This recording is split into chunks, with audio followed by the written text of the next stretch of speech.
Les pays de l'AES ont pris des positions dures, claires, contre la France.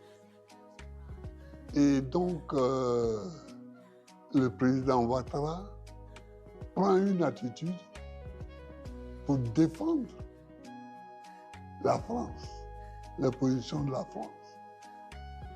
Il n'y a pas toute chose. Bien. Il serait là juste pour défendre les intérêts de la France dans cette histoire? Dans cette histoire-là, oui. Dans cette histoire-là, oui.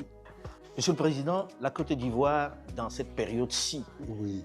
ou du moins la sous-région, vit, c'est vrai, une situation sécuritaire inquiétante. Oui. Avec les pays de l'AES qui ne parlent Oui. pas avec la Côte d'Ivoire. Oui. Est-ce que ce n'est pas une vraie préoccupation? Qu'est-ce qui doit être fait dans ce sens pour qu'on sorte de cette, on va dire, de cette crise absurde?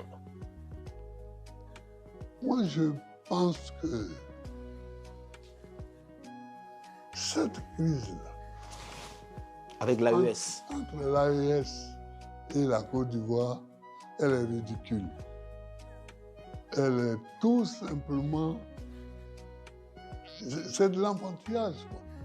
de la part de qui? De la part des Ivoiriens, de la part du pouvoir ivoirien. Et c'est parce que ce n'est même pas son combat, c'est le combat d'autrui. C'est le combat de pays étrangers que la Côte d'Ivoire prend sur son dos.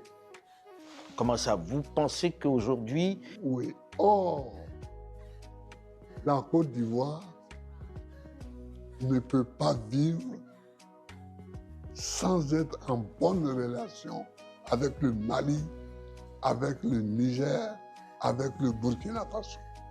Nous sommes un bloc? Nous sommes un bloc. Nous sommes un bloc. Et je ne comprends pas. C'est-à-dire, il y a le Niger, le Mali, le Burkina Faso, le Ghana, le Togo, le Bénin, le Libéria, la Guinée, la Sierra Leone. Voilà. Bon, le Sénégal aussi, même s'il est un peu loin. Mais voilà des pays qui forment un tout.